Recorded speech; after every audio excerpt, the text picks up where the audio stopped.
তাদের নিয়োগ করা হয়েছে প্রধান বিচারপতি বলছেন। এবং তিনি আরো বলছেন যে এটা কমপ্লিট ফ্রড, নষ্ট করা হয়েছে ওএমআর শিট। নাইসার ভূমিকা নিয়েও প্রশ্ন তুলেছেন প্রধান বিচারপতি। এবং প্যানেল বহির্ভূত চাকরি বেআইনি ওএমআর নষ্ট হলে কিভাবে তা আলাদা করা যাবে প্রশ্ন প্রধান বিচারপতি। এবং আজকের খুব গুরুত্বপূর্ণ পর্যবেক্ষণ এবং আগামী সোমবার ফের এই মামলার শুনানি এবং তাতে দুটো দিক কিন্তু অবশ্যই তাৎপর্যপূর্ণ। আইনজীবী ফিরদৌস শামীম তার বক্তব্য পাচ্ছি, আমরা শোনাবো। ফিরদৌস শামীম তিনি বলছেন যে কোনো কপি 20 বছর সংরক্ষণ করতে হয়। এসএসসির ওএমআর শিটের কপি রাখেনি, সমস্ত কপি এসএসসি নষ্ট করেছে। ওএমআর শিট ইস্যুর বাইরেও অনেক ইস্যু রয়েছে। প্রতিক্রিয়া আইনজীবী ফিরদৌস শামীম।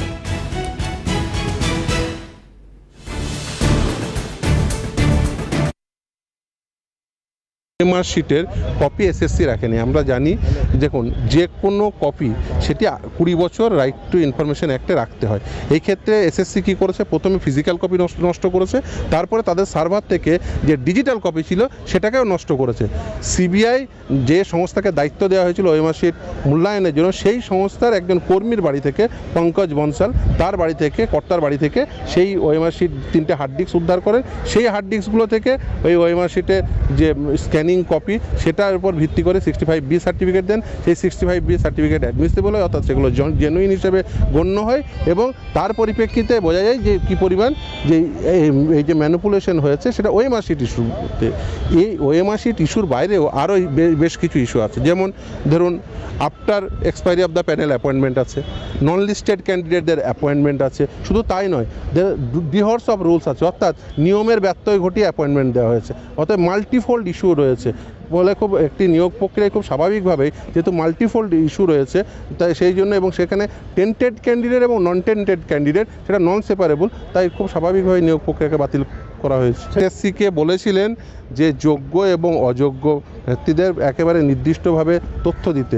এসএসসি বারবার সেটা দিতে ব্যর্থ হয়েছে। শুধু তাই নয়, দেখুন tainted candidate and non tainted candidate এগুলো বিভিন্ন ইস্যুর উপর নির্ভর করে। যেমন ধরুন এখানে রুলসের সঠিকভাবে যদি মেনটেন না হয়, যেমন ধরুন রেশিও মেনটেনের কথা বলা আছে ইন্টারভিউ লিস্টে, সে যদি ধরুন ওএমআর শিটের ম্যানিপুলেশন থাকে, অর্থাৎ ওএমআর শিটের মার্কসে যদি এনহান্স করা হয়, খুব স্বাভাবিকভাবেই সেখানে রেশিও ভায়োলেট হয়ে যাবে। রেশিও ভায়োলেট হয়ে গেলে রিজার্ভেশন পলিসি মেনটেন হবে না, রিজার্ভেশন পলিসি মেনটেন না হলে ক্যাটাগরাইজেশন মেনটেন হবে না। ফলে যে নিয়োগের যে আইন, সেই আইন ভঙ্গ হয়ে যাবে।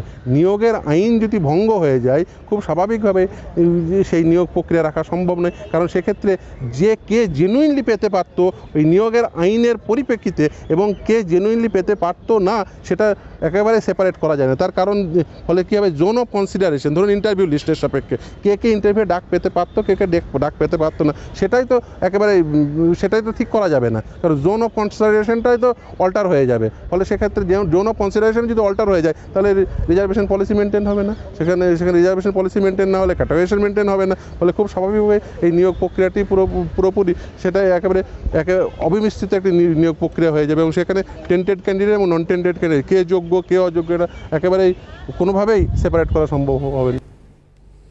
একেবারে সুপ্রিম চাপে ঢোক গিলল এসএসসি। চাকরি বাতিল মামলায় এসএসসির ভোলবদল, যোগ্য অযোগ্যদের পৃথক তালিকা দিতে প্রস্তুত এসএসসি। সুপ্রিম কোর্টে জানালো এসএসসি, পরবর্তী শুনানি আগামী সোমবার। আর তিনবার এই তালিকা চেয়েছে হাইকোর্ট। এসএসসি তালিকা দিলে এত চাকরি বাতিল হতো না। এসএসসি হাইকোর্টে যা দিতে পারেনি তা সুপ্রিম কোর্টে দেবে? এটা এসএসসির সময় নেওয়ার স্ট্র্যাটেজি নয় তো? যোগ্যদের নিয়ে ছিনিমিনি খেলার নয়া ছক নয় তো? অবশ্যই এই প্রশ্নগুলো সব থেকে বড় প্রশ্ন এবং যার উত্তর আমরা পাবো, কারণ আগামী সোমবার এই মামলার পরবর্তী শুনানি রয়েছে। এবং ঠিক এই জায়গায় এসএসসির তরফ থেকে সুপ্রিম কোর্টে এই যে যোগ্য এবং অযোগ্য যে তালিকা যেটা চাওয়া হয়েছিল তিনবার হাইকোর্টের তরফ থেকে, তা নাকি সুপ্রিম কোর্টে এসএসসি জমা দিতে পারে।